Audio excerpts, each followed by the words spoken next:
जय श्री राम, जय हनुमान। दोस्तों, स्वागत है आपका YouTube चैनल विस्तार से समझो में।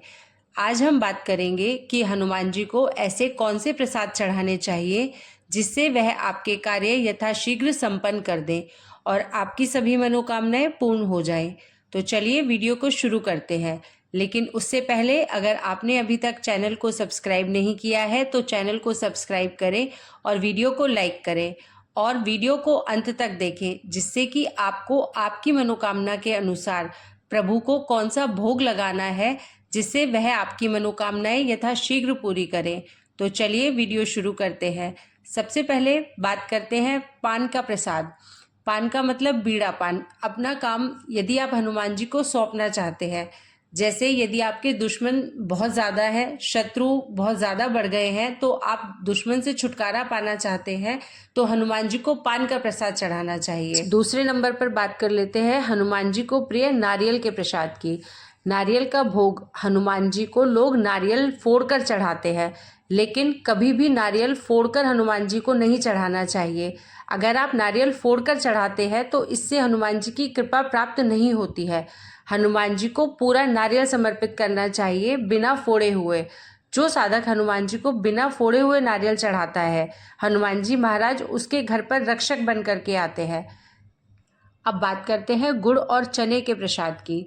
गुड़ और भुने हुए चने का प्रसाद अगर कोई साधक हनुमान जी के मंदिर में लगाता है तो घर में कितना भी भयंकर कलेश लड़ाई क्यों ना हो, इस प्रसाद से कलेश शांत हो जाता है। हनुमान जी की कृपा उस साधक के घर पर हमेशा बनी रहती है। कई बार ऐसा होता है कि हमारे ऊपर बहुत कष्ट आ जाता है और हम सभी देवी देवताओं की पूजा कर लेते हैं, लेकिन हमारा वह कष्ट शांत नहीं होता है। तो आप एक बार हनुमान जी को इमरती का भोग लगाएं।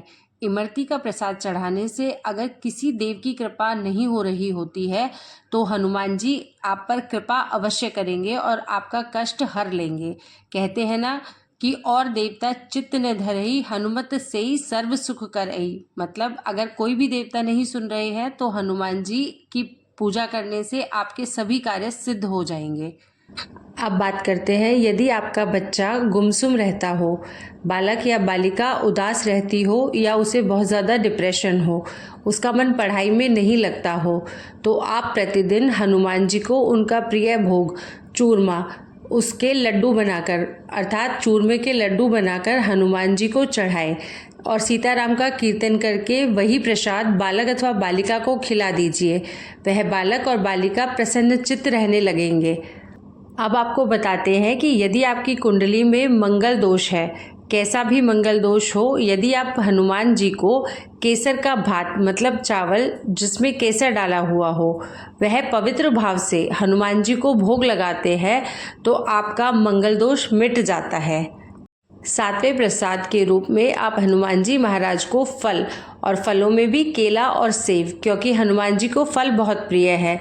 जो भी साधक हनुमान जी को प्रसाद में फल चढ़ाता है, हनुमान जी उसको राम जी की भक्ति का प्रतिफल वापस मुड़ करके दे देते हैं। यदि आपके घर में भी धन वैभव ऐश्वर्य समृद्धि की कमी है तो आप हनुमान जी को खीर का भोग लगाएं। खीर में अच्छे से मेवा मिष्ठान डालकर मीठी सी खीर बनाकर अगर हनुमान जी को कोई भी साधक खिलाता है तो हनुमान जी उसके घर की दरिद्रता और अलक्ष्मी को दूर भगा करके घर में संपन्नता और लक्ष्मी का निवास करवा देते हैं। तो ये थे हनुमान जी को प्रिय 8 प्रकार के भोग, जिनको आप हनुमान जी को अर्पित करके उनको प्रसन्न कर सकते हैं और हनुमान जी की कृपा प्राप्त कर सकते हैं।